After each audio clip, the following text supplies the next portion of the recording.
Bueno, muchas gracias, Tulio. Gracias también por los buenos augurios respecto a esto que está sucediendo con la ciencia y el devastamiento, básicamente, de la ciencia en Argentina. Lo cual es interesante también por ahí para abordar en el sentido de que justo estamos en un contexto actual o en un presente actual donde hay muchos profesionales de la educación física que están comenzando a insertarse en el sistema de becas de CONICET y demás, y digo, qué macana que justo ahora estemos pasando por esta actualidad nosotros también, digamos, los profes, que es un momento, intuyo, bisagra para poder insertarnos a nivel institucional, digamos, ¿no? En este sistema. Gracias también por la invitación. Bueno, mi trabajo, como bien mencionaba Tulio, se titula La obligación tecnológica en la educación física no formal, retos y oportunidades en el siglo XXI. El objetivo del ensayo en sí fue reflexionar acerca de las transformaciones que las tecnologías digitales han generado y vienen generando en torno a la realización del ejercicio físico y en torno al rol docente de educación física, principalmente en el contexto no formal, o podemos llamarlo en el contexto no escolar, ¿no? Mi trabajo, mi ensayo, se basa básicamente en el análisis y en el encontrar puntos en contacto en torno a tres fragmentos de tres obras diferentes, de tres autores diferentes, básicamente, que nada tienen que ver con la educación física en sí, sino que tienen que ver con la filosofía y la epistemología. Así que, básicamente, a través de esta mirada, la idea del trabajo o el propósito del trabajo es explorar cómo el uso de dispositivos tecnológicos, entendidos como relojes inteligentes, aplicaciones también de monitoreo e incluso el uso de redes sociales, redefinen no solo la actividad física, sino también cómo sucede o cómo se fue transformando lo que tiene que ver con las interacciones entre el docente y el alumno, mediada en este tipo de entornos que tienen que ver con lo virtual. Una de las obras, o uno de los tres fragmentos que analizo, es del doctor Candelero, llamada De las obras que hacen, El camino de la materia hacia la conciencia, la cual, digamos, lo que habla es que el útil o el instrumento o el dispositivo no es una herramienta pasiva, sino que moldea y regula la práctica o en realidad la cotidianidad del ser humano, ¿no? Nosotros, hablando en torno al contexto de lo que tiene que ver con la realización de deporte, bueno, justamente también moldea el útil a lo que nosotros queremos hacer cuando elegimos realizar ejercicio físico. Yendo a un ejemplo claro, que lo planteo también en el texto, si nosotros nos ponemos botines, botas de fútbol, y la verdad que no vamos a salir a correr una maratón, ¿no? Sino que para salir a correr una maratón, básicamente, nosotros tenemos que elegir un calzado acorde a la actividad. Entonces lo que plantea este autor es que, bueno, que en definitiva el elemento en sí mismo también moldea a las costumbres o la cotidianidad de la práctica deportiva en sí misma. Y así como podemos observar ejemplos que tienen que ver con cuestiones más analógicas, que puede ser esto, digamos, ¿no? El uso de calzado deportivo, el uso, no sé, de mochilas y demás. Esto también ocurre en torno a la utilización de tecnologías digitales, porque en definitiva, a partir de que se empiezan a utilizar relojes deportivos o se empiezan a utilizar, bueno, aplicaciones móviles y demás, también la actividad física se ve moldeada conforme a lo que sucede dentro o a partir de este tipo de entornos, ¿no? Eh, Eso por un lado, uno de los textos que trabajo es. El otro texto es de paleontólogo muy reconocido, se llama Stephen Jay Gould,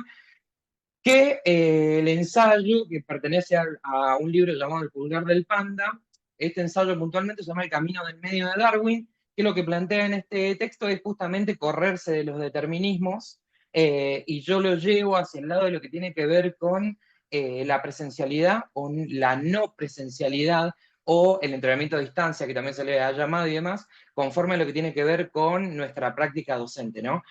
Y que no necesariamente funciona de esta manera tan binaria, de o presencial o no presencial, sino que hay puntos intermedios, que hay autores que lo llaman presencialidad remota, por ejemplo, que lo que voy con esto es que se puede estar, incluso sin estar presente, en la práctica con él mismo. Digo, nosotros podemos ver qué está haciendo el sujeto mientras, o sea, nuestro entrenado, digamos, mientras está realizando ejercicio físico, o podemos ver cómo sucedió todo a nivel, por ejemplo, de ver cuestiones biométricas, a ver qué ocurrió con el sujeto durante la práctica. Entonces, en definitiva, bueno, entender esto, de que no necesariamente hay una dualidad en este sentido, sino que pueden haber puntos intermedios que nosotros, como docentes de educación física, es interesante también que podamos moldearnos a ocupar también estos espacios que van desde un lado al otro, y no necesariamente es presencial, no necesariamente es no presencial, sino que en una actualidad tan moldeada con lo que tiene que ver con los dispositivos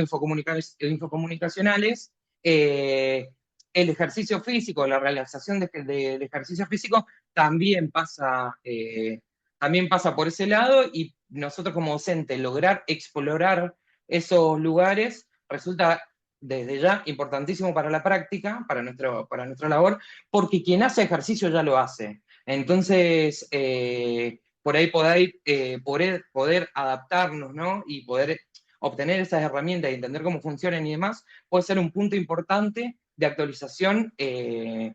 nuestro campo, ¿no? En nuestra disciplina. Y por último, el último texto que trabajo es un texto que es una conversación entre Popper, Lorenz y Krauser, que lo que habla justamente es que el mundo, o todo lo que va ocurriendo, no está ya determinado, sino que siempre hay un espacio para la creatividad, para el aprendizaje y para, digamos, tener poder obtener, digamos, poder tomar nuevas decisiones que no necesariamente tienen que ver con lo ya preestablecido, ¿no? Y en este sentido, a lo que voy, que es con este último análisis, es lo que cierro en el texto, es que es necesaria también esta transformación, pero este tipo de transformación no implica, o no necesariamente tiene que ver con el aprender a usar un software, sino que esta transformación va mucho más allá de eso. Implica por ahí animarse a dar un salto, de alguna manera, y poder ocupar nichos que no estaban ocupados o que los ocupa otro tipo de profesionales. En el texto abordo el caso, muy por encima, ¿no? Pero el caso de el investigador Carlos Balsalobre, que en definitiva él es investigador, digamos, entrenador y demás, principalmente en cuestiones que tienen que ver con el entrenamiento de fuerza, por ahí ¿cómo es? Deportista de resistencia. Bueno, cuestión, él se anima también a dar el salto, ¿no? En crear o en meterse en el mundo de la programación y demás, y termina creando una herramienta que en definitiva modifica el presente de todos quienes nos dedicamos a la ciencia del ejercicio, que tiene que ver con la creación de una aplicación que te permite analizar, bueno, cuestiones que tienen que ver con el rendimiento deportivo, ya sea la capacidad de salto, por ejemplo, la velocidad de ejecución, etcétera, utilizando apenas un teléfono celular, que por lo general la mayoría lo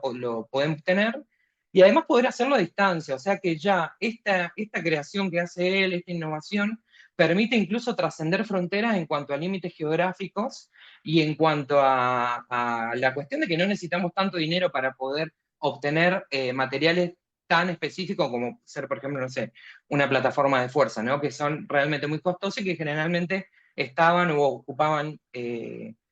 estaban más en contextos de laboratorio. Así que en este sentido, en definitiva, lo que trato de trabajar en el trabajo, en el ensayo, es justamente ver eso, ver que es necesaria para nosotros como docentes de la educación física, profesionales de la educación física, poder dar ese salto, poder animarnos a entender las tecnologías, ya sea las tecnologías portátiles, como ser qué pasa con los relojes deportivos, con los monitores de actividad, eh, qué pasa con las aplicaciones móviles, que también funcionan como monitor de actividad, pero también incluso qué pasa a nivel redes sociales, porque también quien entrena, no solo, esto es una hipótesis que tengo de alguna manera, no solo entrena cuando entrena, valga la redundancia, sino que también hoy a nivel algorítmico y demás, también vive la actividad en el día a día, ¿no? Y es como que nunca, por ejemplo, si hay alguien que, no sé, se dedica o le gusta correr, es como que si entra a redes sociales, bueno, va a estar viendo contenido que tenga que ver con el running o con el salir a correr, y al mismo tiempo que